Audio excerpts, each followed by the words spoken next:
कल्पना कीजिए, उत्तर प्रदेश के एक छोटे से गांव सुल्तानपुर की उस तपती हुई दोपहर की। जेठ की धूप इतनी तीखी थी कि मानो आसमान से आग बरस रही हो। लू के थपेड़े धूल उड़ा रहे थे और गांव की कच्ची सड़क बिल्कुल सुनसान पहुंची थी। सन्नाटा इतना गहरा था कि दूर तपती होती। कल्पना की इंदर में बाता था। पीपल के पेड़ पर बैठे कौवे की आवाज भी शांत सुनाई दे रही थी। तभी उस सन्नाटे को चीरती हुई एक भारी गगगाहट गूंजी।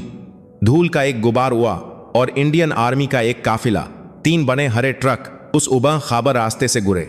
वे एक रूटीन पेट्रोलिंग पर थे, एक छावनी से दूसरी छावनी की ओर जा रहे थे।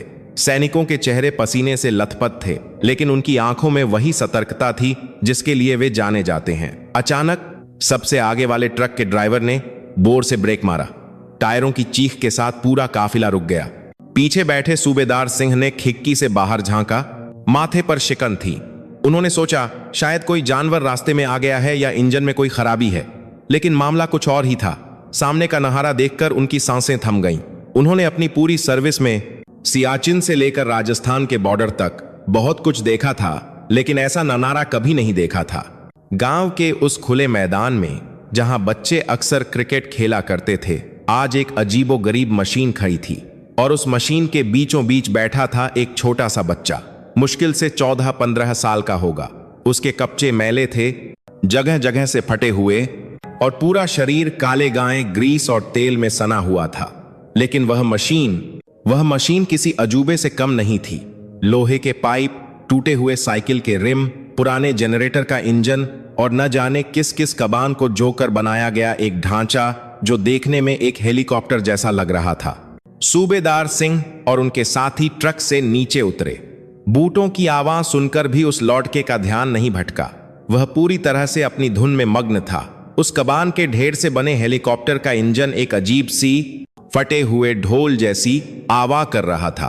फट फट फट धुआं निकल रहा था, लेकिन वह लाख का ऐसे बैठा था जैसे वह किसी लाकू विमान के कॉकपिट में बैठा हो। उस लड़के का नाम राजू था। सुल्तानपुर के आशियाना अनाथ आश्रम का एक ऐसा बच्चा जिसे गांव वाले अक्सर पागल या सनकी कहकर बुलाते थे। राजू के लिए यह सिर्फ एक मशीन नहीं थी, यह उसकी मां थी, उसका बाप था और उसका ईश्वर भी। यह मशीन उन हारों तानों का जवाब थी जो उसने बचपन से सहे थे। कहानी आज की नहीं है, कहानी बहुत पुरानी है। राजू जब 3 साल का था, तब एक सड़क हादसे ने उसके माता पिता को उससे छीन लिया था। आश्रम की वार्डन सुनीता दीदी बताती थीं कि राजू के पिता शहर में एक गैराज में मैकेनिक का काम करते थे। वे कबान से भी काम की चीजें बना लेते थे। शायद वही हुनर, वही खून राजू की रगों में भी दौड़ रहा था। आश्रम में राजू दूसरे बच्चों जैसा नहीं था। जब बाकी बच्चे शाम को गलियों में गुल्ली डंडा या क्रिकेट खेलते, राजू कबाड़ के गोदाम में बैठा रहता। उसके खिलौने प्लास्टिक की गाजियां नहीं थीं, बल्कि पुराने रेडियो के टूटे हुए सर्किट, जंग लगी तारें और खराब हो चुके पंखों की मोटरें थीं। सुनीता दीदी अक्सर उसे डांटती थीं, अरे राजू, तू फिर से काला होकर आ गया, कब सुधरेगा तू? ये सब कूहा कचरा जमा करके क्या मिलेगा तुझे? राजू बस अपनी मैली शर्ट से मुंह पोंछता और मुस्कुरा कर कहता, दीदी ये कचरा नहीं है, ये मेरा खजाना है। एक दिन देखना, मैं इसी से ऊंजूंगा। मैं बादलों के ऊपर जाकर देखूंगा कि दुनिया कैसी दिखती है। उसकी यह बात सुनकर बाकी बच्चे जोर जोर से हंसते। आश्रम का सबसे शरारती लड़का विक्रम उसका मां उड़ाने का कोई मौका नहीं छोड़ता था। ओ ए पायलट, आज कौन सा जहाज वो आ रहा है? कचरा एयरलाइंस, विक्रम चिढ़ाता और उसके साथी ठहाके लगाते। अबे इसके पास तो साइकिल चलाने के पैसे नहीं हैं और ये उन्हें की बातें करता है। जमीन पर रहना सीख ले राजू, वरना जब गिरेगा तो हड्डियां भी नहीं मिलेंगी। ये शब्द राजू के दिल में तीरों की तरह चुभते थे। वह रोता नहीं था, बस चुपचाप अपनी मुट्ठियां भींच लेता और आसमान की तरफ देखता। उसे लगता था कि आसमान ही उसका असली घर है। वहां कोई अमीर गरीब नहीं, कोई अनाथ नहीं, बस खुली आहादी है। उसने मन ही मन ठान लिया था कि एक दिन वह इन सब की बोलती बंद कर देगा। राजू का यह जुनून उसे गांव के हर कबाड़ी वाले के पास ले गया। वह स्कूल से भागकर रद्दी वालों की दुकानों के चक्कर लगाता। कभी किसी पुरानी वॉशिंग मशीन की मोटर मांगता, तो कभी किसी मोटरसाइकिल की टूटी हुई चेन। लोग उसे दुत्कार देते, भगा देते, लेकिन वह ढीठ बनकर खसा रहता। उसका जुगाज का दिमाग अद्भुत था उसे विज्ञान की किताबों का ज्ञान भले ही कम था, लेकिन व्यावहारिक ज्ञान में उसका कोई सानी नहीं था। उसने देखा था कि कैसे गांव के किसान ट्रैक्टर के इंजन से पानी का पंप चला लेते हैं। उसने सोचा, अगर ट्रैक्टर का इंजन पानी खींच सकता है तो पंखे का इंजन हवा भी तो काट सकता है। उसने अपनी पहली कोशिश, जिसे उसने मन ही मन राजू एक नाम दिया था, आश्रम के पिछवाड़े में शुरू की। उसने बांस की लकड़ियों और प्लास्टिक की रस्सियों से एक ढांचा बनाया। उसमें एक पुराने टेबल फैन की मोटर लगाई और उसे कई सारी बैटरियों से जौ दिया जो उसने रेडियो रिपेयरिंग की दुकान के कूहेदान से उठाई थी। वह रात आज भी उसे याद है। अमावस की काली रात थी। पूरा आश्रम सो रहा था, लेकिन राजू जाग रहा था। उसकी धड़कनें तेज थीं। उसने जैसे ही तारों को जोहा, मोटर घरघराई, पंखा घूमा, थोड़ी हवा बनी। राजू की आंखों में चमक आ गई। ये काम कर रहा है, ये काम कर रहा है। वह बुदबुदाया, लेकिन अगले ही पल एक चिंगारी निकली।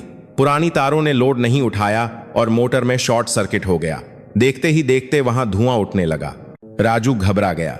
उसने जल्दी से तार खींचे और अपनी कमीन उतार कर आग बुझाने लगा। आग तो बुझ गई, लेकिन उसका पहला सपना अधजला होकर हमीन पर पा था। उसके हाथ जल गए थे, हथेलियों पर छाले पाज गए थे। तभी सुनीता दीदी लालटेन लेकर वहां आ गईं। धुएं की गंध और राजू की हालत देखकर वे समझ गईं। उस रात उन्होंने राजू को बहुत डांटा, लेकिन बाद में जब वे उसके हाथों पर मरहम लगा रही थीं, तो उनकी आंखों में भी आंसू थे। क्यों करता है ये सब राजू? अपनी जान ले लेगा क्या? उन्होंने रुआंसे स्वर में पूछा। राजू ने अपनी जलती हुई हथेलियों को देखा और धीरे से बोला, दीदी, दर्द हाथ में हो रहा है, लेकिन दिल को सुकून मिला। कम से कम पंखा घूमा तो सही। अगली बार मैं तांबे की तार लगाऊंगा, वो नहीं जलेगी। सुनीता दीदी उस रात सो नहीं पाई। उन्हें समझ आ गया था कि यह लड़का मानेगा नहीं। इसकी जिद, इसका पागलपन किसी सामान्य बच्चे जैसा नहीं है। विफलता ने राजू को तोसा नहीं, बल्कि उसे और मजबूत बना दिया। गांव के लोग अब उसे और भी ज्यादा ताने मारने लगे। अरे सुना तुमने, वो अनाथालय वाला लाचका कल रात आश्रम जलाने वाला था। कहता है हेलीकॉप्टर बना रहा था। पागल है, पूरा पागल। लेकिन राजू ने अपने कानों को बंद कर लिया था। उसने अब और बाएं स्तर पर काम करना शुरू किया। उसे समझ आ गया था कि प्लास्टिक और बांस से काम नहीं चलेगा। उसे लोहा चाहिए, उसे मजबूत इंजन चाहिए। उसने गांव के एक गैराज में साँखों सफाई का काम शुरू कर दिया, सिर्फ इसलिए ताकि वह बेकार प्रैक्टिकल पुर्रों को इस्तेमाल कर सके। महीने बीतते गए। राजू ने एक एक पैसा और एक एक पुर्रा जमा किया। उसने एक पुराने स्कूटर का इंजन कबाब के भाव खरीदा। उसने लोहे के पाइपों को वेल्डिंग करके एक फ्रेम बनाया। उसने अपनी स्कूल की कॉपी में हेलीकॉप्टर के डिजाइन बनाए जो उसने पुराने अखबारों में छपी तस्वीरों में देखे थे। उसे एरोडायनामिक्स शब्द का मतलब नहीं पता था, लेकिन उसे इतना पता था कि संतुलन कैसे बनाना है। और फिर आया वह दिन जब राजू 2 तैयार हुआ। यह पहले वाले से बेहतर था। इसमें लोहे का फ्रेम था और ऊपर एक बड़ा रोटर लगा था, जिसे उसने लोहे की चादरों को काटकर और मोकर बनाया था। पिछवाड़े में पूंछ की तरफ भी एक छोटा पंखा लगा था। गांव के बच्चे विक्रम और उसकी टोली दीवार पर चढ़कर उसे देख रहे थे और फप्तियां कस रहे थे। अरे ओ ये न्यूटन की औलाद, वसीयत लिख दी है क्या? आज तो तू पक्का ऊपर जाएगा भगवान के पास। विक्रम हंसा। राजू ने उनकी तरफ देखा भी नहीं। उसने इंजन को स्टार्ट करने वाली रस्सी को अपनी कलाई में लपेटा। उसने आंखें बंद की और अपने माता पिता को याद किया। माँ, बाबूजी, आज मुझे गिरने मत देना, उसने प्रार्थना की। फिर उसने पूरी ताकत से रस्सी खींची। घर्र घर्र घर्र, इंजन खांसा और बंद हो गया। भीड़ हंसने लगी। राजू ने हार नहीं मानी। उसने पसीने से भीगा माथे पोंछा और दोबारा रस्सी खींची। इस बार इंजन ने एक जोरदार दहाड़ मारी। काला धुआं निकला और रोटर के ब्लेड घूमने लगे, पहले धीरे फिर तेज। धड़ धड़ धड़ धड़। हवा का दबाव इतना बना कि आसपास की धूल उड़ने लगी। दीवार पर बैठे बच्चे अब हंस नहीं रहे थे। वे अपनी आंखों को धूल से बचाने की कोशिश कर रहे थे। राजू ने एक्सीलेटर का तार खींचा। इंजन की आवाम और तेम हो गई। पूरी मशीन कांपने लगी और फिर चमत्कार हुआ। लोहे का वह भारी ढांचा जमीन से इंच भर ऊपर उठा। राजू का दिल धौरों से धड़क रहा था। वह हवा में था, भले ही सिर्फ 1 इंच, लेकिन उसने गुरुत्वाकर्षण को चुनौती दे दी थी। लेकिन यह खुशी बस कुछ पलों की थी। एक तय में कड़क की आवाज आई। जुगाड़ से बनाया गया गियर बॉक्स टूट गया। रोटर की रफ्तार बेकाबू हो गई और पूरा ढांचा एक झटके के साथ दाईं ओर गिर पचा। ब्लेड जमीन से टकराए और मुड़ गए। इंजन बंद हो गया। चारों तरफ सन्नाटा छा गया। फिर विक्रम की आवाज आई, कहा था ना, कबाम कभी ऊ नहीं सकता। बच गया साला, वरना आज तो इसका राम नाम सत्य हो जाता। राजू मलबे के बीच पचा था। उसके घुटने छिल गए थे, कोहनी से खून बह रहा था, लेकिन इस बार दर्द उसे रोक नहीं पाया। वह मलबे से बाहर निकला, धूल झांची और टूटे हुए रोटर को देखते हुए उसके होठों पर एक अजीब सी मुस्कान थी। भी को लगा वह सदमे में है, लेकिन राजू सदमे में नहीं था। उसने खुद से कहा, गियर बॉक्स कमोर था, इंजन सही है, पंखे सही हैं, बस गियर बॉक्स को मजबूत करना है। मैं बहुत करीब हूं, बहुत करीब। यही वह पागलपन था जिसने उसे राजू 3 बनाने के लिए प्रेरित किया। वही मॉडल जिसे आज आर्मी के काफिले ने देखा था। राजू ने पिछले 6 महीनों में दिन रात एक कर दिए थे। उसने इस बार कोई गलती नहीं की थी। उसने गांव के लोहार काका के काफ पैरों में पोत कर उनसे एक मजबूत धुरी शाफ्ट बनवाई थी। उसने इंजन को और पावरफुल बनाया था। आज जब आर्मी वाले उसे देख रहे थे, राजू को पता भी नहीं था कि दर्शक बदल चुके हैं। अब उसे ताना मारने वाला विक्रम नहीं, बल्कि देश की रक्षा करने वाले सूबेदार सिंह उसे देख रहे थे। सूबेदार सिंह धीरे धीरे उस मशीन की ओर बढ़े। उन्हें अपनी आंखों पर विश्वास नहीं हो रहा था। एक बच्चा जिसके पास न डिग्री है, न पैसा, न कोई प्रयोगशाला, उसने भारतीय जुगाड़ की मिसाल कायम कर दी थी। राजू ने एक्सीलेटर बढ़ाया। मशीन ने एक भयंकर आवाज की। इस बार कंपन नियंत्रित था। सूबेदार सिंह चिल्लाए, ओए बेटे रुको, इंजन बंद करो। लेकिन इंजन के शोर में राजू को कुछ सुनाई नहीं दिया। उसने लीवर खींचा और देखते ही देखते वह कबान का हेलीकॉप्टर जमीन छोड़ने लगा। पहले 1 फुट, फिर 2 फुट। धूल का गुबार इतना तेज था कि जवानों को अपनी आंखें ढकनी पान। राजू हवा में झूल रहा था। वह उड़ रहा था। एक अनाथ बच्चा जिसे हमीन ने ठुकरा दिया था, आज आसमान को छू रहा था। सूबेदार सिंह का मुंह खुला का खुला रह गया। उनके साथी जवान ने उनके कंधे पर हाथ रखकर कहा, सर, क्या आप वो देख रहे हैं जो मैं देख रहा हूं? ये तो नामुमकिन है। सूबेदार सिंह बुदबुदाए, भारत में कुछ भी नामुमकिन नहीं है मेरे भाई। मिट्टी में से सोना उगता है यहां। हेलीकॉप्टर अब लगभग 5-6 फीट की ऊंचाई पर मंडरा रहा था। राजू का चेहरा ग्रीस और धूल से सना हुआ था, लेकिन उसके सफेद दांत उसकी विजय मुस्कान में चमक रहे थे। उसे नीचे खां फौजी नहीं दिख रहे थे, लेकिन परी बात, उसे सिर्फ अपना सपना सच होता दिख रहा था। लेकिन तभी मशीन में फिर से एक अजीब सी आवाज आने लगी। शायद संतुलन बिगड़ रहा था। सूबेदार सिंह को खतरा महसूस हुआ। उन्होंने हाथ हिलाकर इशारा किया, नीचे लाओ। बेटे नीचे उतारो। राजू ने भी महसूस किया कि मशीन डगमगा रही है। उसने घबराने के बजाय बड़े ही सधे हुए हाथों से एक्सीलेटर कम किया। हेलीकॉप्टर धीरे धीरे हिचकोले खाता हुआ वापस जमीन पर आ टिका। धप्प की आवाज के साथ वह लैंड हुआ। इंजन ने 2-3 बार खांसी जैसी आवाज की ओर बंद हो गया। शांति छा गई। धूल धीरे धीरे बैठने लगी। राजू ने एक गहरी सांस ली और अपनी सीट बेल्ट, जो दरअसल एक पुराने स्कूल बैग का पट्टा था, खोली। जैसे ही उसने सिर उठाया, उसने देखा कि वह चारों तरफ से वर्दीधारी सैनिकों से घिरा हुआ है। उसके हाथ कांपने लगे। उसे लगा कि उसने कोई अपराध कर दिया है। क्या हेलीकॉप्टर बनाना गैरकानूनी है? क्या पुलिस उसे पकड़ने आई है? सूबेदार सिंह आगे बढ़े। उनका चेहरा सख्त था, मूंछें तनी हुई थीं। राजू सिकुड़कर अपनी सीट में दुबक गया। साहब, मैंने कुछ चोरी नहीं किया साहब, ये सब कबान है, फेंका हुआ सामान है साहब। राजू की आवाज लड़खड़ा रही थी। सूबेदार सिंह उसके पास पहुंचे, मशीन के ब्लेड को छुआ, इंजन की गर्माहट महसूस की और फिर राजू की आंखों में देखा। एक पल के लिए सन्नाटा रहा। राजू को लगा अब उसे थप्पड़ पांचेगा, लेकिन अगले ही पल सूबेदार सिंह के चेहरे पर एक मुस्कान आ गई।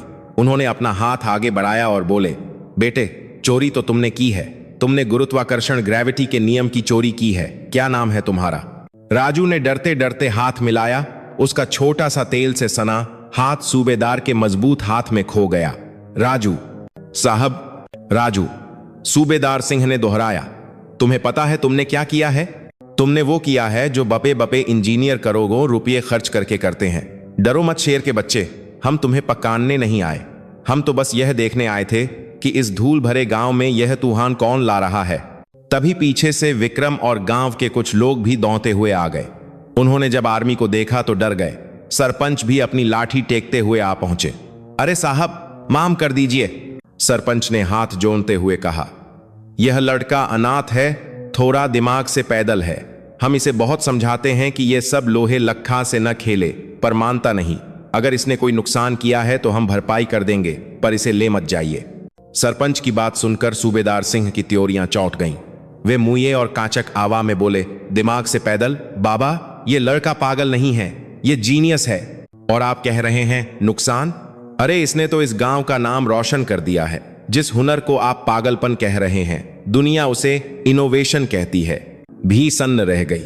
विक्रम, जो हमेशा राजू का मजाक उड़ाता था, अब खुली आंखों से देख रहा था कि कैसे एक बड़ा फौजी अफसर राजू के कंधे पर हाथ रखे खड़ा है।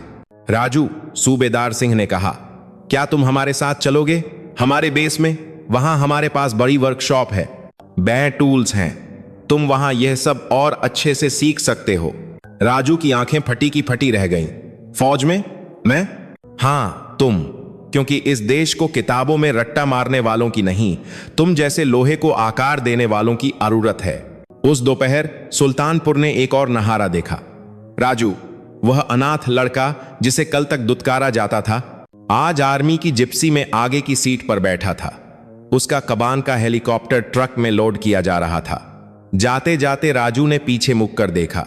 सुनीता दीदी आश्रम के गेट पर खाही अपनी साही के पल्लू से आंखें पोंछ रही थीं। उनकी आंखों में गर्व था। और विक्रम बस सिर झुकाए खसा था। गाजी चलपाजी धूल उड़ाती हुई। राजू ने आसमान की तरफ देखा। आज आसमान उसे और भी बड़ा और भी अपना लग रहा था, लेकिन उसे नहीं पता था कि यह तो बस शुरुआत है। आर्मी बेस में उसका असली इम्तिहान तो अब शुरू होने वाला था, जहां उसे कबान से नहीं बल्कि असली तकनीक से जूझना था। क्या एक गांव का लड़का जिसे अंग्रेजी का एक शब्द नहीं आता, उन पढ़े लिखे इंजीनियरों के बीच टिक पाएगा? आर्मी की जिप्सी जब छावनी कैंटोनमेंट के विशाल लोहे के गेट से अंदर दाखिल हुई तो राजू का दिल धोरों से धड़क रहा था। सुल्तानपुर की धूल भरी गलियों के मुकाबले यह दुनिया बिल्कुल अलग थी। यहां सब कुछ एक सीधी रेखा में था। सड़कें शीशे जैसी साफ, दोनों तरफ शायद चूने से रंगे हुए पेड़, और हर जगह वर्दी में तने हुए जवान। यहां हवा में भी अनुशासन, डिसिप्लिन की गंध थी। राजू अपनी सीट पर सिकुड़ा बैठा था। उसे अपनी मैली शर्ट और फटी चप्पलें अचानक बहुत अजीब लगने लगी थीं। सूबेदार सिंह ने उसकी घबराहट को भांप लिया। उन्होंने गियर बदलते हुए कहा, घबराओ मत राजू, फौज बाहर से सख्त दिखती है पर अंदर से मोम जैसी होती है। बस जय हिंद बोलना सीख लो, बाकी सब हम सिखा देंगे। गाजी EMA centre corps of electronics and mechanical engineers के वर्कशॉप के सामने रुकी। यह वर्कशॉप राजू के गांव के पूरे बारहार से भी बाही थी। अंदर से बही बही मशीनों के चलने, हथौओं की चोट और वेल्डिंग की आवाजें आ रही थीं। राजू के नथुनों में ग्रीस, पेट्रोल और जलते हुए लोहे की मिली जुली महक गई। उसके लिए यह किसी मंदिर की अगरबत्ती की खुशबू से कम नहीं थी। सूबेदार सिंह उसे लेकर अंदर गए। सामने एक बाएं हॉल में एक शक्तिमान ट्रक का इंजन खुला पड़ा था और 4-5 लोग जो इंजीनियर लग रहे थे, एक नक्शे ब्लूप्रिंट पर झुककर बहस कर रहे थे। सावधान, सूबेदार सिंह ने AE पटकी और सैल्यूट किया। जय हिंद साहब। उन लोगों में से एक लंबा रौबदार अफसर पलटा। उनकी वर्दी पर लगे सितारे चमक रहे थे। ये थे मेजर राठौर, वर्कशॉप के हेड, सख्त मिंजा, IIT ईट से पड़े हुए और नियमों के पक्के। उन्होंने चश्मा उतारते हुए सूबेदार को देखा और फिर उनकी नजर राजू पर गई। सूबेदार, यह क्या है? हम यहां कोई बाल दिवस नहीं मना रहे। सिविलियन बच्चा वर्कशॉप में क्या कर रहा है? मेजर की आवाम में कावाहट थी। सूबेदार सिंह ने अदब से जवाब दिया, साहब, यह वही लड़का है जिसके बारे में मैंने रेडियो पर बताया था। सुल्तानपुर का राजू, इसने कबान से उड़ने वाली मशीन बनाई है। मेजर राठौर ने एक व्यंग्यात्मक हंसी, सरकास्टिक लाफ के साथ राजू को ऊपर से नीचे तक देखा। अच्छा, तो यह है वो देसी वैज्ञानिक? सूबेदार, कबान को हवा में उछालना और एरोनॉटिक्स में बहुत फर्क होता है। यह बच्चा है, इसे स्कूल भेजो। यहां बारूद और भारी मशीनों का काम है, कोई खिलौने की दुकान नहीं। राजू का सिर झुक गया। उसे लगा कि सुनीता दीदी सही कहती थीं, उसे अपनी औकात में रहना चाहिए था, लेकिन सूबेदार सिंह अपनी जगह से नहीं हिले। साहब, गुस्ताखी मां, लेकिन एक बार इसका बनाया हुआ ढांचा देख लीजिए। ट्रक में बाहर खसा है, इसमें वो समझ है जो किताबों में नहीं मिलती। मेजर राठौर ने घड़ी देखी। ठीक है, 5 मिनट है मेरे पास, दिखाओ अपना अजूबा। बाहर आकर जब मेजर राठौर और उनकी टीम ने राजू के हेलीकॉप्टर को देखा तो वे हैरान, कम और परेशान ज्यादा हुए। मेजर ने रोटर ब्लेड को हाथ लगाया और बोले, ये क्या है? पानी के पाइप? और ये इंजन? जनरेटर का? बेटा, अगर यह हवा में 10 फीट ऊपर जाकर फट जाता तो तुम्हारे चिन्ह भी नहीं मिलते। यह बहादुरी नहीं, बेवकूफी है। राजू ने हिम्मत करके धीरे से कहा, साहब, यह फटता नहीं, मैंने इसका कूलिंग सिस्टम ठीक किया था, गीले कपड़े और तांबे की एक्स्ट्रा तार लगाकर। चुप, मेजर ने डांटा। जुगां से गाजियां चल सकती हैं, हवाई जहाज नहीं। हवा में गलती की माजी नहीं होती। उन्होंने सूबेदार की तरफ मुख कर आदेश दिया, इस कबां को कबां खाने में डालो और लौके को आज रात मेस में खाना खिलाकर कल सुबह वापस गांव छो आओ। यह फैसला सुनकर राजू की आंखों में आंसू आ गए। उसका सपना, जो अभी कुछ घंटे पहले ही हकीकत बना था, फिर से टूट रहा था। लेकिन तभी वर्कशॉप के अंदर से एक हवलदार दौड़ता हुआ आया। मेजर साहब, इमरजेंसी है। जनरेटर स्टार्ट नहीं हो रहा, रडार सिस्टम डाउन होने वाला है और शाम को जनरल साहब का इंस्पेक्शन है। मेजर राठौर के चेहरे पर तनाव आ गया। वे तुरंत अंदर भागे। सूबेदार सिंह और राजू भी पीछे पीछे गए। अंदर एक विशालकाय डीजल जनरेटर खड़ा था जो पूरे बेस को बिजली देता था। 3 सीनियर मैकेनिक पसीने से तरबतर होकर उसे ठीक करने की कोशिश कर रहे थे। वे मैन्युअल पौड़ रहे थे, लैपटॉप पर डायग्नोस्टिक चेक कर रहे थे, लेकिन मशीन थी कि टस से मस नहीं हो रही थी। क्या हुआ? मेजर ने चिल्लाकर पूछा। सर, सब कुछ चेक कर लिया, फ्यूल इंजेक्टर ठीक है, बैटरी चार्ज है, सर्किट सही है, कंप्यूटर दिखा रहा है नो एरर, लेकिन स्टार्ट नहीं हो रहा। शायद अंदर पिस्टन जाम हो गया है, पूरा इंजन खोलना पड़ेगा, कम से कम 48 घंटे लगेंगे, हेड मैकेनिक ने जवाब दिया। 48 घंटे? जनरल साहब 4 घंटे में यहां होंगे। अगर रडार बंद मिला तो हम सबकी नौकरी जाएगी। मेजर गुस्से में लाल हो गए। दिमाग लगाओ, तुम सब इंजीनियर हो। वहां हकंप मचा हुआ था। अफसर एक दूसरे पर चिल्ला रहे थे। राजू एक कोने में खचा चुपचाप जनरेटर को देख रहा था। उसने आंखें बंद की और मशीन की आवाज सुनने की कोशिश की जो मैकेनिकों के सेल्फ मारने पर आ रही थी। घट खट, घूं खटे। उसे एक जानी पहचानी आवाज सुनाई दी, बिल्कुल वैसी ही आवाज जैसी गांव के पुराने ट्रैक्टर में आती थी जब उसका एयर इल्टर चूहों के कुतरे हुए भूसे से भर जाता था। राजू धीरे धीरे आगे बढ़ा। किसी ने उस पर ध्यान नहीं दिया। वह जनरेटर के पीछे गया जहां हवा खींचने वाला बड़ा पाइप एयर इनटेक लगा था। मेजर राठौर अभी भी मैकेनिकों को डांट रहे थे। तभी उन्होंने देखा कि वह गंगवार लाका जनरेटर के पाइप पर कान लगाकर खसा है। ओए, क्या कर रहे हो वहां? हटो वहां से, मेजर चिल्लाए। राजू पलटा। उसकी आंखों में अब डर नहीं था, एक अजीब सी चमक थी। साहब, यह मशीन सांस नहीं ले पा रही है। आंख के। क्या? मेजर को लगा वह मजाक कर रहा है। मशीन सांस नहीं ले पा रही? डॉक्टर हो तुम? हटो पीछे। लेकिन सूबेदार सिंह ने मेजर का हाथ पकड़े लिया। साहब, एक मौका, बस एक मौका दीजिए उसे, मेजर ने झल्लाते हुए कहा। ठीक है, वैसे भी तुम लोगों से तो हो नहीं रहा, तोड़ दे जो तोड़ना है इसे। राजू ने अपनी जेब से वह पुराना पेचकस स्क्रू ड्राइवर निकाला जो वह हमेशा अपने साथ रखता था, उसका लकी चार्म। उसने हवा के पाइप के नट खोले। जैसे ही उसने ढक्कन हटाया, अंदर से मुट्ठी भर सूखे पत्ते और एक चिड़िया का पुराना घोंसला गिर पड़ा। हॉल में सन्नाटा छा गया। वह चिड़िया का घोंसला पाइप में फंसा हुआ था जिससे हवा इंजन तक नहीं पहुंच रही थी। कंप्यूटर इसे पकड़ने नहीं पा रहा था क्योंकि यह कोई तकनीकी खराबी नहीं थी, यह एक बाहरी रुकावट थी। राजू ने हाथ डालकर बची कुछ गंदगी साँट की। फिर उसने अपनी शर्ट से पाइप का मुंह पोंछा और बोला, अब स्टार्ट करो साहब। मैकेनिक ने बटन दबाया।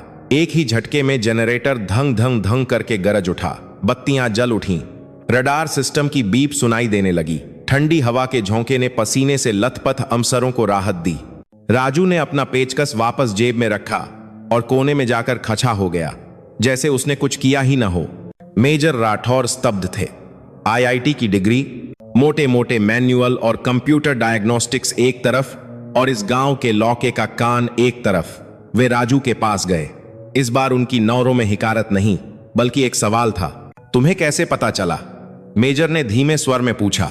साहब, राजू ने सिर झुकाकर कहा, मशीन भी इंसान जैसी होती है। जब उसका गला घुटता है तो वो अलग तरह से रोती है। मैंने बस उसकी रोने की आवाज सुनी। गांव में जब भैंस बीमार होती है तो हम किताब नहीं देखते, उसकी सांस सुनते हैं। मेजर राठौर मुस्कुराए, एक बहुत ही हल्की लेकिन असली मुस्कान।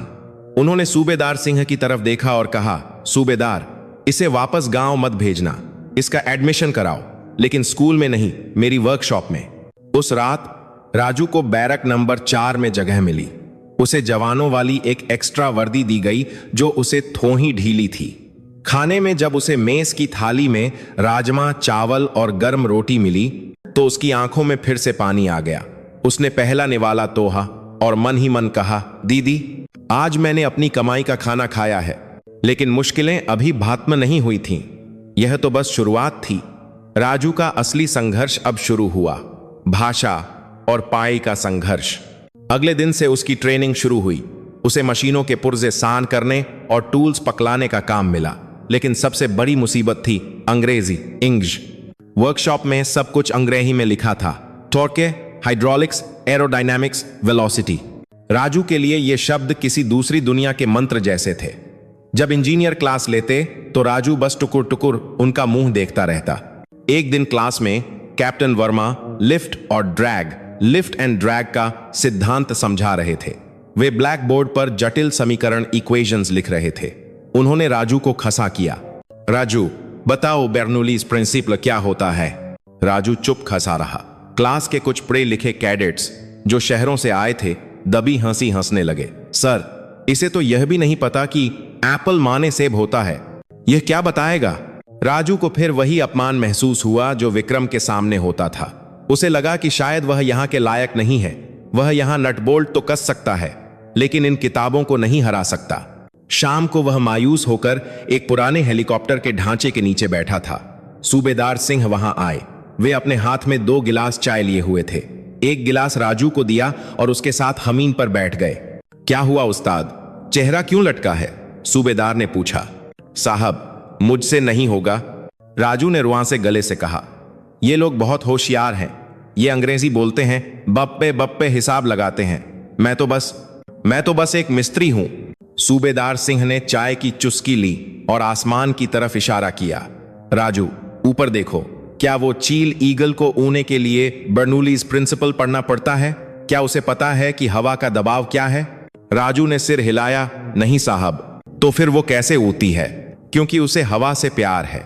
उसे महसूस होता है कि हवा कब उसे ऊपर उठाएगी।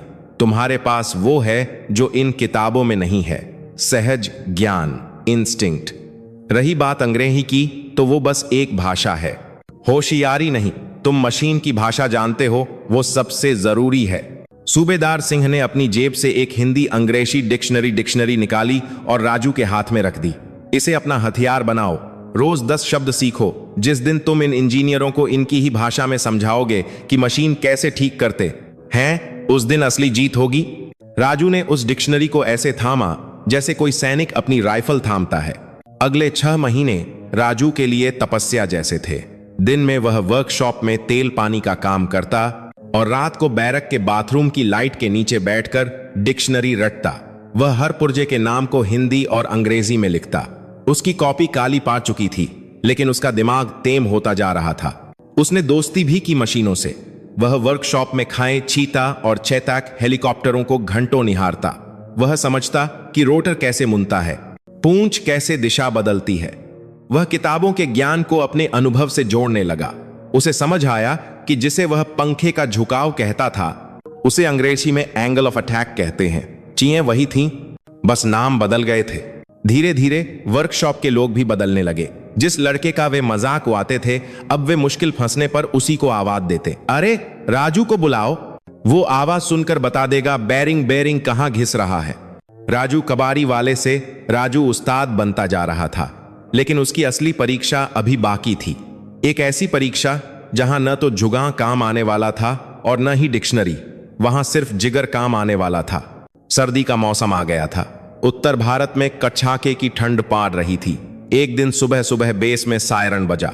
यह रूटीन ड्रिल नहीं थी, यह रेड अलर्ट था। हिमाचल प्रदेश के एक दूरदराज इलाके में भारी बर्फबारी के कारण एक आर्मी पोस्ट का संपर्क टूट गया था।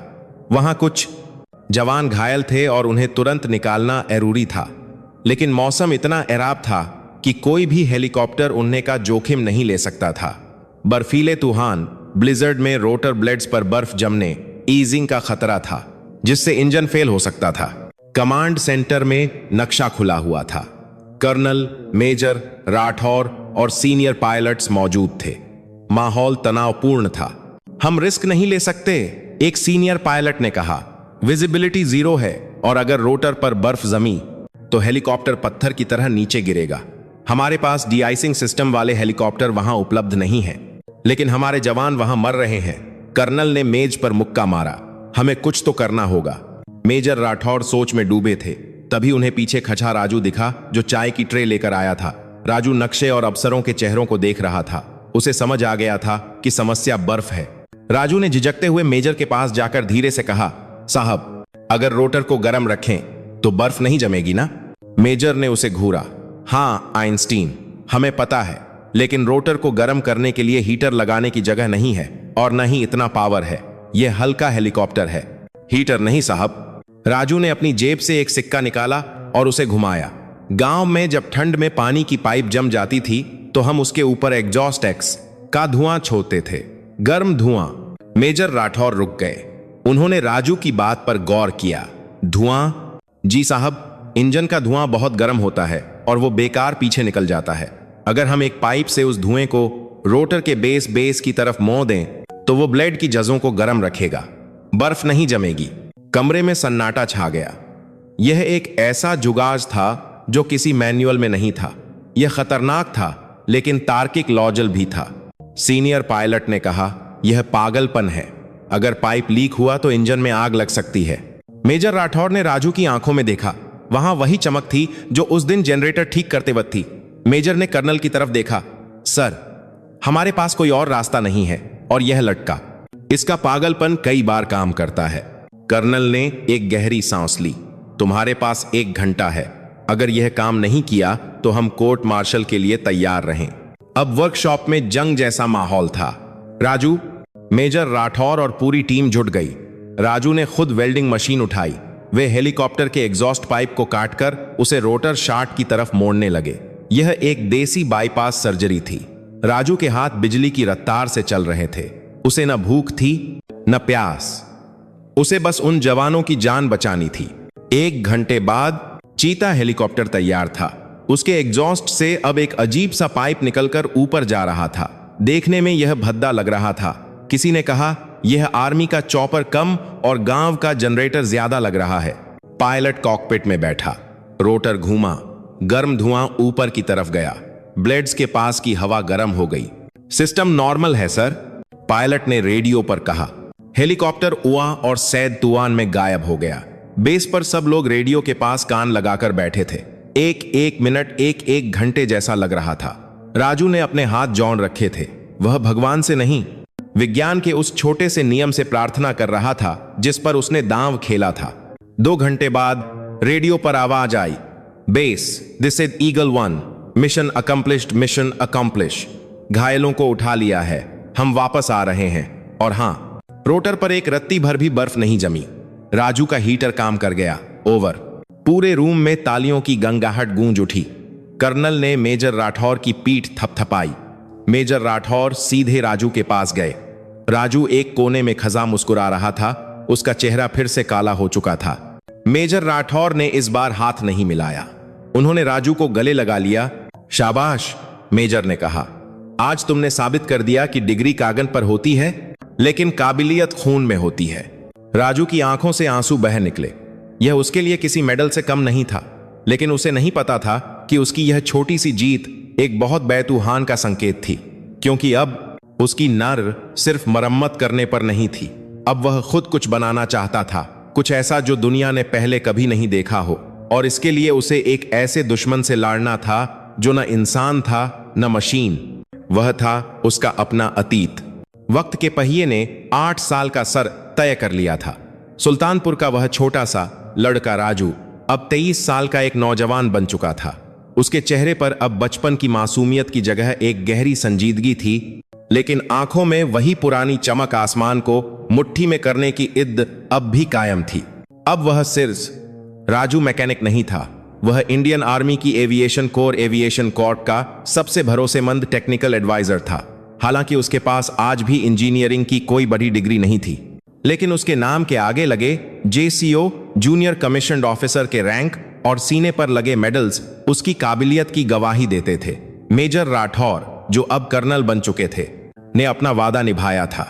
उन्होंने राजू को स्कूल तो नहीं भेजा, लेकिन उसे दुनिया की सबसे बेहतरीन वर्कशॉप अनुभव की भट्ठी में तपाकर सोना बना दिया था।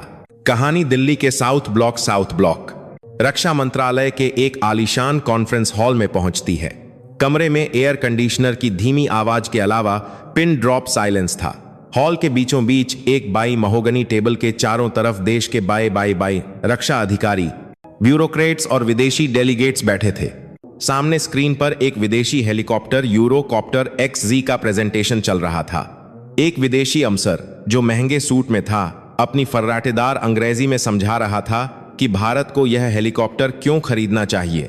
जेंटलमैन, विदेशी अफसर ने कहा, यह दुनिया का सबसे एडवांस लाइट हेलीकॉप्टर है। इसकी कीमत 80 करोड़ रुपए प्रति यूनिट है, लेकिन यह हर मौसम में कारगर है। हमें उम्मीद है कि भारत सरकार इस डील को आज ही फाइनल करेगी। मंत्रालय के सचिव सेक्रेटरी ने सिर हिलाया। यह बेहतरीन है।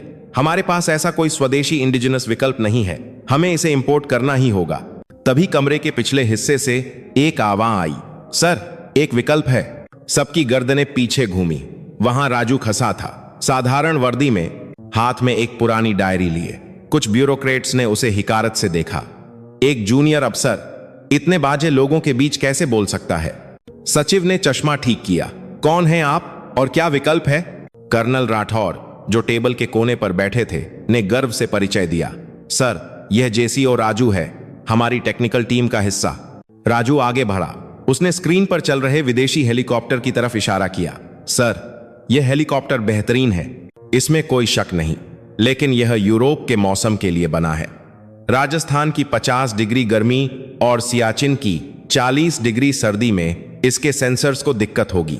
और 80 करोड़, सर, हम इससे बेहतर मशीन भारत में बना सकते हैं, वो भी सिर्फ 25 करोड़ में। विदेशी डेलीगेट हंसा। 25 करोड़? यंग मैन, तुम हेलीकॉप्टर बनाने की बात कर रहे हो या ऑटो रिक्शा? एयरोस्पेस इंजीनियरिंग कोई बच्चों का खेल नहीं है। कमरे में कुछ लोग दबी हुई हंसी हंसे। एक अधिकारी ने तौंह कसा, राजू, हम जानते हैं तुम अच्छे मैकेनिक हो, लेकिन मरम्मत करना और इनोवेशन करना अलग बात है। यह टेक्नोलॉजी हमारे बस की नहीं है। राजू की मुट्ठियां भिंच गईं। यह वही टोन थी, वही लहजा था जो बचपन में विक्रम का हुआ करता था। फर्क सिर्फ इतना था कि तब वह लाचार था, आज नहीं। उसने अपनी डायरी टेबल पर रखी। सर, बस की बात तो तब तक नहीं थी जब तक हमने मंगलयान नहीं भेजा था। हम भारतीय जुगाड़ से शुरू करते हैं, लेकिन हत्तम परफेक्शन पर करते हैं। मुझे 18 महीने दीजिए, मैं आपको एक ऐसा प्रोटोटाइप दूंगा जो इस विदेशी मशीन से ज्यादा लोड उठाएगा और इसका मेंटेनेंस गांव का एक साधारण मैकेनिक भी कर सकेगा। कमरे में सन्नाटा छा गया। यह एक खुली चुनौती थी। सचिव ने कर्नल राठौर की तरफ देखा। कर्नल ने आंखों से सहमति दी। मैं इसकी जिम्मेदारी लेता हूं सर। अगर यह फेल हुआ तो मेरा इस्तीफा आपकी टेबल पर होगा। बहुत बहस के बाद राजू को मंजूरी मिल गई। प्रोजेक्ट का नाम रखा गया प्रोजेक्ट गरूज। राजू को बेंगलोर में HAL हेल के एक पुराने हैंगर में जगह मिली, लेकिन चुनौतियां पहाड़ जैसी थीं। उसे बजट कम मिला था और टीम में जो इंजीनियर मिले थे वे सब वे संस्थानों से पास आउट थे और राजू जैसे अनपढ़ बॉस के नीचे काम करने में अपनी तौहीन समझ रहे थे। पहले दिन जब राजू हैंगर में दाखिल हुआ तो उसने देखा कि टीम के लोग कोनों में खड़े होकर फुसफुसा रहे हैं। अब यह 10वीं फेल हमें सिखाएगा कि रोटर कैसे डिजाइन होता है। राजू ने यह सुना, लेकिन उसने कोई भाषण नहीं दिया। उसने बस अपनी वर्दी की आस्तीन ऊपर चचाई और एक पुराने इंजन को खोलने बैठ गया। उसने टीम को बुलाया नहीं, बस काम शुरू कर दिया। घंटों बीत गए। जब टीम ने देखा कि राजू बिना रुके बिना कंप्यूटर की मदद लिए इंजन के कॉम्प्लेक्स वॉल्व सिस्टम को हाथ से सेट कर रहा है तो उनकी फुसफुसाहट बंद हो गई। शाम को राजू ने सबको इकट्ठा किया। दोस्तों, उसने हिंदी में कहा, मुझे पता है आप सब मुझसे ज्यादा पढ़े लिखे हैं, आपके पास डिग्री है, मेरे पास सिर्फ इद्द है, लेकिन हम यहां किसी को नीचा दिखाने नहीं आए। हम यहां यह साबित करने आए हैं कि भारत को अपनी सुरक्षा के लिए किसी के सामने हाथ फैलाने की जरूरत नहीं है। क्या आप मेरा साथ देंगे? उसकी सादगी ने काम कर दिया। धीरे धीरे टीम गरु एक परिवार बन गई। महीने बीतते गए। राजू ने वही किया जो वह बचपन में करता था, जुगाज। लेकिन अब यह फ्रूगल इंजीनियरिंग किफायती इंजीनियरिंग का रूप ले चुका था। जहां विदेशी कंपनी टाइटेनियम के महंगे पुर्जे इस्तेमाल करती थी, राजू ने कार्बन फाइबर और भारत में बनने वाले एल्यूमिनियम मिश्र धातुओं अलॉयस का इस्तेमाल किया। उसने हेलीकॉप्टर के कॉकपिट को ऐसे डिजाइन किया कि पायलट को वीडियो गेम जैसा इंटरफेस मिले ताकि उसे चलाना आसान हो। लेकिन असली परीक्षा उस दिन हुई जब गरुड़ का पहला ग्राउंड टेस्ट होना था। दिन शुक्रवार था। बेंगलोर का मौसम सुहाना था। हेलीकॉप्टर को हमीन से बांधकर टेथर्ड टेस्ट इंजन स्टार्ट किया गया। रोटर घूमा, सब कुछ ठीक चल रहा था। लेकिन जैसे ही पावर 80% पर गई, पूरा हेलीकॉप्टर बुरी तरह कांपने लगा। वाइब्रेशन इतना तेज था कि कॉकपिट का कांच चटक गया। Shut down, shut down, Raju चिल्लाया। इंजन बंद हुआ। टीम के चेहरे लटक गए। एक इंजीनियर ने सिर पकड़े लिया। रेजोनेंस की दिक्कत है सर, हमारी डिजाइन फ्रीक्वेंसी मैच नहीं कर रही, हमें पूरा ढांचा बदलना पड़ेगा, इसमें 6 महीने लगेंगे, हमारा डेडलाइन जांच हो जाएगा। यह खबर दिल्ली तक पहुंच गई। विदेशी लॉबी सक्रिय हो गई। अखबारों में खबरें छपने लगीं। देसी हेलीकॉप्टर फेल, करोड़ों का नुकसान, अनारी के हाथ में तलवार। राजू उस रात हैंगर में अकेला बैठा था। उसका गरुड़ एक कोने में खसा किसी घायल पक्षी जैसा लग रहा था। कर्नल राठौर का फोन आया। राजू, ऊपर से बहुत दबाव है, वे प्रोजेक्ट बंद करने की बात कर रहे हैं, तुम्हारे पास सिर्फ 48 घंटे हैं समस्या ढूंढने के लिए। 48 घंटे? समस्या कहां थी? कोई कंप्यूटर नहीं बता पा रहा था। सारे सिमुलेशन सही थे, फिर भी हकीकत में मशीन कांप रही थी। राजू उठा और बाहर निकल गया। वह भटकते हुए पास के एक पार्क में जा बैठा।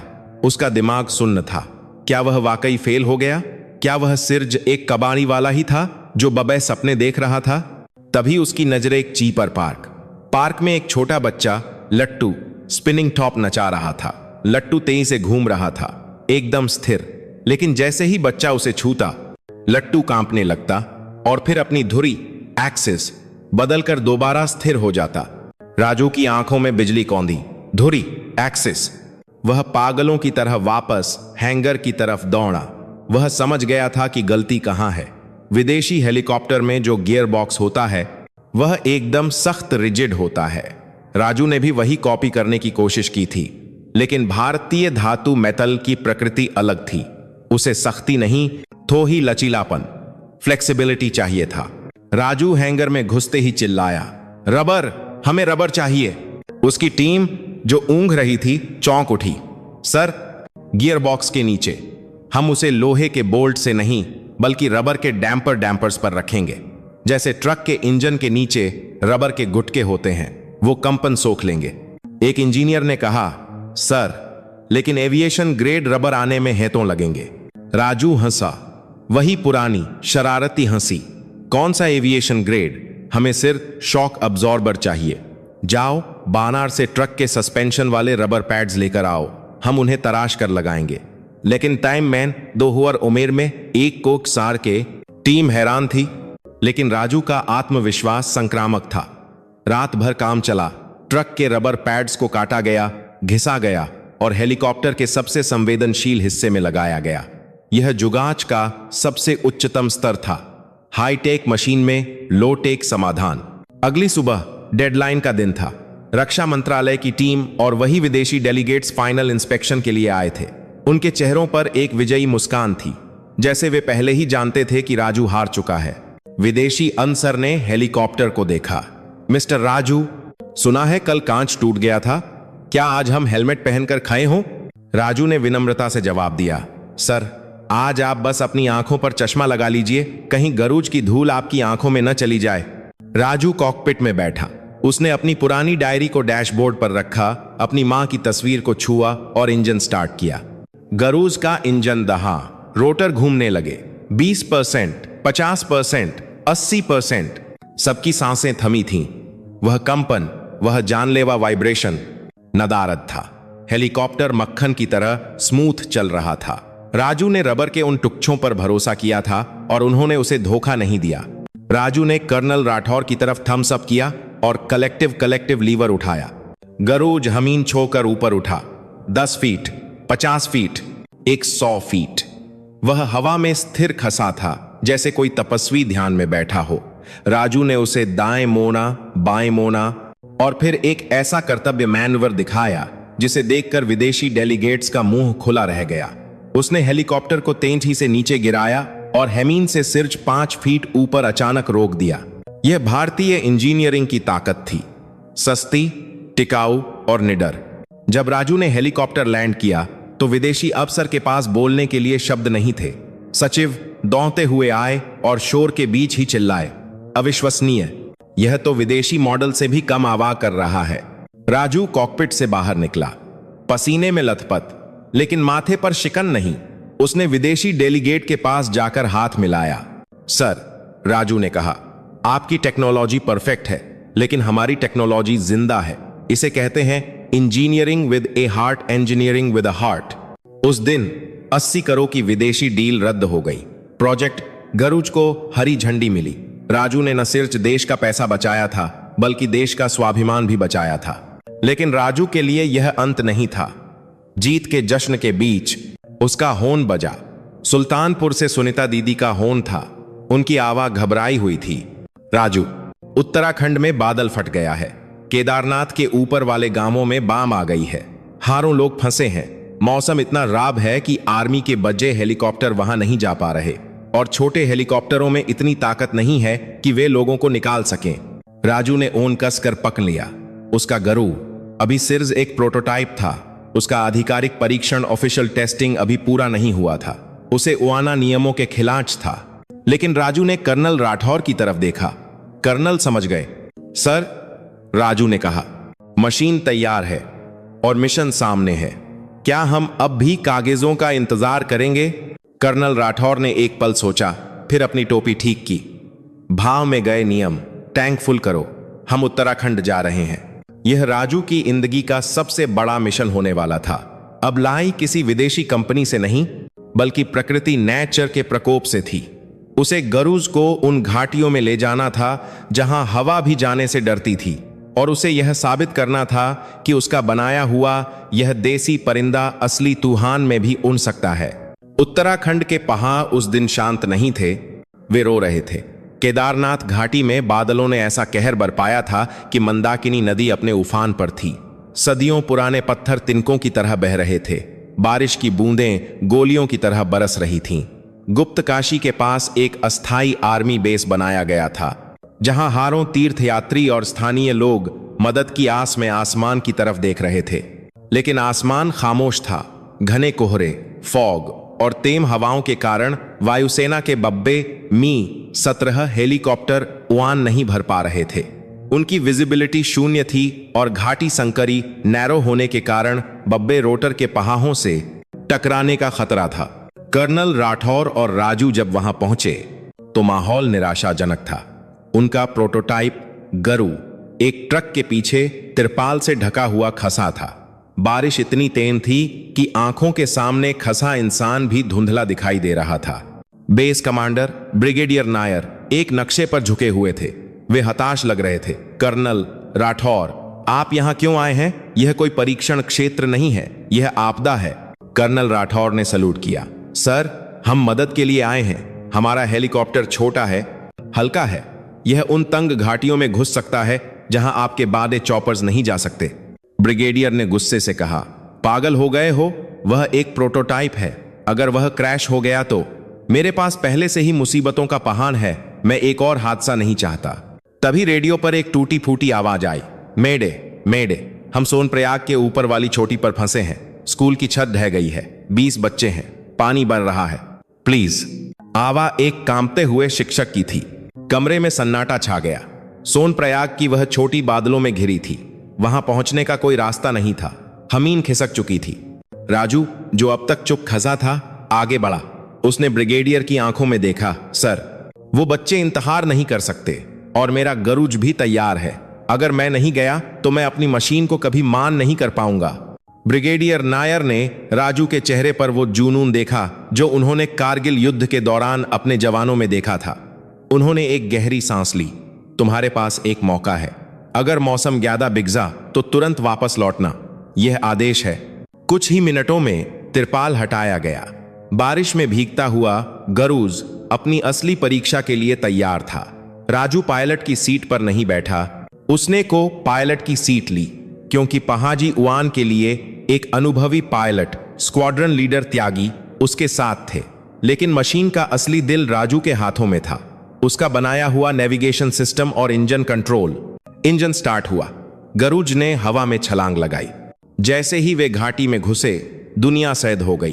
कोहरा इतना घना था कि लग रहा था वे बादलों के दूध के सागर में तैर रहे हैं। हवा के थपेजे हेलीकॉप्टर को किसी खिलौने की तरह हिला रहे थे।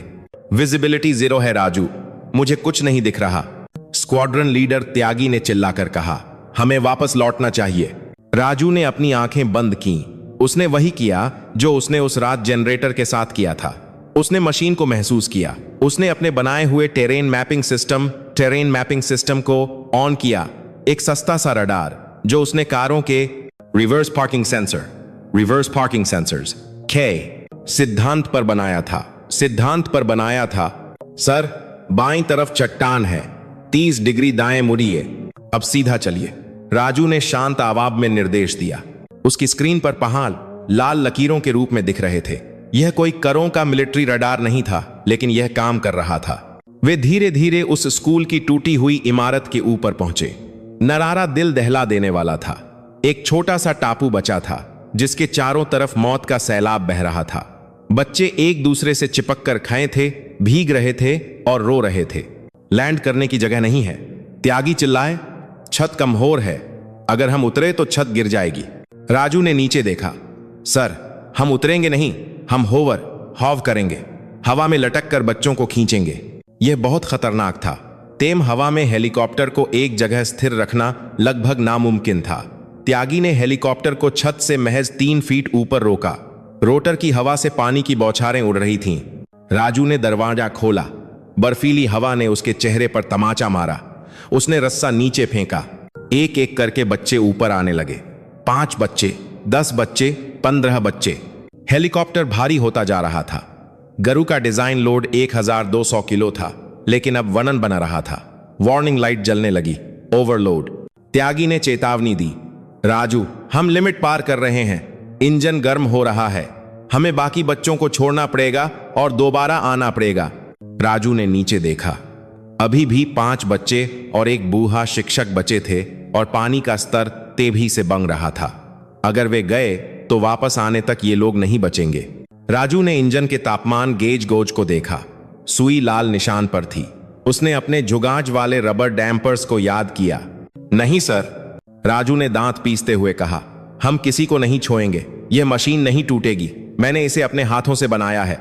मुझे पता है यह कितना दर्द सह सकती है। उसने कंप्यूटर के सेफ्टी ओवरराइड बटन को दबा दिया। यह वह बटन था जो उसने विदेशी मशीनों में नहीं देखा था। एक बटन जो मशीन को उसकी सीमा से परे धकेलने की अनुमति देता है। आखिरी बच्चा और शिक्षक भी चौड़ गए। अब हेलीकॉप्टर में 22 लोग थे, पायलट समेत। यह क्षमता से लगभग 2 गुना था। उठाइए सर, जय बजरंगबली, राजू चिल्लाया। त्यागी ने पूरी ताकत से लीवर खींचा। इंजन चीखा। ऐसा लगा मानो लोहा पिघल रहा हो। पूरा ढांचा थरथराया। रोटर की आवाज किसी घायल जानवर की तरह गूंजी। नीचे पानी छत को छूने लगा था। एक पल के लिए लगा कि वे गिर जाएंगे, लेकिन फिर गरु उठा। धीरे धीरे, बहुत धीरे धीरे। वह गुरुत्वाकर्षण से ला रहा था। राजू ने अपनी सीट बेल्ट खोल दी और पीछे जाकर बच्चों के बीच बैठ गया ताकि वनन का संतुलन बैलेंस बना रहे। वह उन डरे हुए बच्चों को दिलासा दे रहा था, जबकि उसका अपना दिल हलक में अटका था। वापसी का सर और भी भयानक था। इंजन अत्यधिक गर्म हो चुका था। धुएं की गंध कॉकपिट में भर रही थी, लेकिन राजू की नजरें इंजन के मॉनिटर पर नहीं, बल्कि उस रबर पैड पर थीं जो उसने लगाया था। वह रबर दब रहा था, पिचक रहा था, लेकिन टूट नहीं रहा था। जब वे बेस पर उतरे तो हेलीकॉप्टर के पहिए जमीन पर लगते ही इंजन ने एक आखिरी हिचकी ली और बंद हो गया। वह पूरी तरह से जल चुका था। उसने अपनी जान दे दी थी, लेकिन 20 बच्चों को बचा लिया था। बेस पर मौजूद डॉक्टर और जवान दौड़ कर आए। जब उन्होंने उस छोटे से हेलीकॉप्टर से इतने सारे बच्चों को बाहर निकलते देखा तो उनकी आंखों में आंसू आ गए। ब्रिगेडियर नायर दौड़ते हुए आए। उन्होंने राजू को देखा, जो कीचड़ और तेल में सना हुआ, थका हारा सा हेलीकॉप्टर के पहिए के पास बैठा था। वह मशीन को ऐसे सहला रहा था जैसे कोई अपने मरते हुए घोड़े को सहलाता है। राजू, ब्रिगेडियर की आवाज भारी थी। राजू ने ऊपर देखा। सॉरी सर, इंजन खराब हो गया, शायद अब यह कभी नहीं होएगा। ब्रिगेडियर नायर ने राजू को बाहों में भर लिया। पागल लड़के, इंजन खराब हो गया तो क्या हुआ? आज तुमने इंसानियत को नया जीवन दिया है। यह मशीन कबान नहीं, यह अमर हो गई है। यह खबर जंगल की आग की तरह फैली, लेकिन इस बार सिर्फ अखबारों में नहीं, लोगों के दिलों में। राजू अब सिर्फ इंजीनियर नहीं था, वह हीरो था। 5 साल बाद सुल्तानपुर, उत्तर प्रदेश।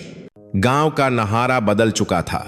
जिस जगह कभी राजू का कबांग खाना था, वहां अब एक पक्की इमारत खड़ी थी।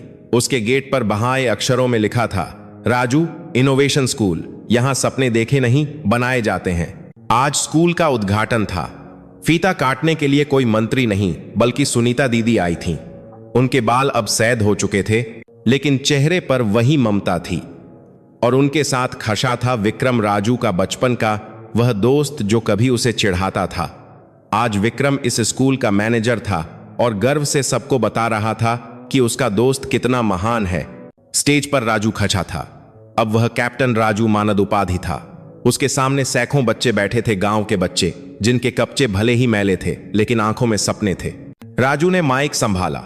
उसने हिंदी में बोलना शुरू किया। लोग कहते हैं कि अगर तुम्हारे पास साधन नहीं है तो तुम कुछ नहीं कर सकते।